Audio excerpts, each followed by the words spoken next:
একদিন এই পৃথিবী ধ্বংস হয়ে যাবে। মানুষ সহ পৃথিবীর সকল জীবজন্তু দৈত্য দানব মারা যাবে। জমিন ও আসমান কম্পিত হতে থাকবে। জমিন ফেটে যাবে। বাড়ি গাড়ি পাহাড় পর্বত ধুনিত তুলার মতো উঠতে থাকবে।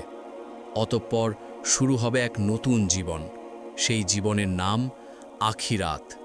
সবাইকে এই দুনিয়ার সকল কাজকর্মের হিসাব দিতে হবে। কে যাবে জান্নাতে, কে যাবে জাহান্নামে। মহান আল্লাহ রব্বুল আলামিন সবাইকে পুনরায় জীবিত করে হাসরের ময়দানে দাঁড় করাবেন। সেদিন প্রত্যেক মানুষকে 5টি প্রশ্ন করা হবে। হাদিস শরীফে এসেছে, কেয়ামতের দিন কোনো আদম সন্তান 5টি প্রশ্নের উত্তর দেওয়া ছাড়া এক পাও নড়তে পারবে না। সেদিন তাকে জিজ্ঞাসা করা হবে তার জীবনের লক্ষ্য ও উদ্দেশ্য কী ছিল, এবং যৌবনকাল কিভাবে কাটিয়েছে, কিভাবে সে উপার্জন করেছে এবং তা কোন পথে ব্যয় করেছে, তার জ্ঞান বা বিবেক অনুসারে কর্ম করেছে কিনা এবং মহান রবের ইবাদত করেছে কিনা।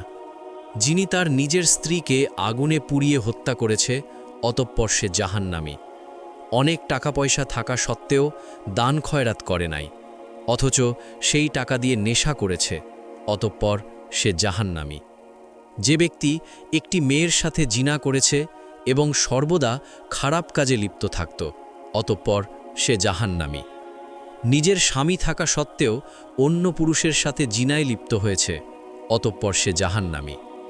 ইসলামের দৃষ্টিতে সুদ ও ঘুষ খাওয়া হারাম। এই হারাম কাজে লিপ্ত হওয়ায় অতঃপর সে জাহান্নামী।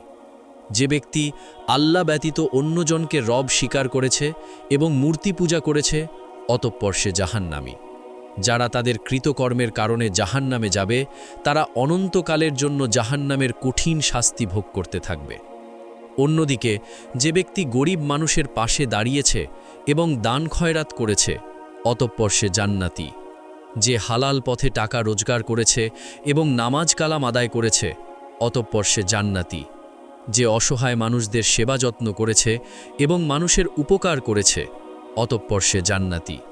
যে ব্যক্তি কুরআন ও হাদিসের কথা শুনে তওবা পাজ করেছে এবং মহান রবের উপাসনা করেছে, অতঃপর সে জান্নাতি। কুরআনের জ্ঞান শিক্ষা দিতে গিয়ে যারা কাফেরদের হাতে পাথরের আঘাতে শহীদ হয়েছে, অতঃপর তারা জান্নাতি। যারা তাদের ঈমান ও আমলের কারণে জান্নাতে যাবে, তারা অনন্তকাল জন্য জান্নাতের নাজ নেয়ামত উপভোগ করতে থাকবে, যা কখনো শেষ হবার নয়। যদি আমাদের চ্যানেলের ভিডিওগুলো ভালো লাগে, তবে অবশ্যই আমাদের চ্যানেলটি সাবস্ক্রাইব করবেন এবং ভিডিওটি দেখার জন্য আপনার ফ্রেন্ডদেরকে শেয়ার করতে পারেন। এবং আমাদের চ্যানেলের আরও অনেক ভিডিও আছে, সেগুলো দেখার জন্য আমাদের চ্যানেলটি ঘুরে আসতে পারেন এবং কমেন্টে আপনার মতামত জানাতে পারেন এবং লাইক শেয়ার করবেন। সবাইকে অসংখ্য ধন্যবাদ।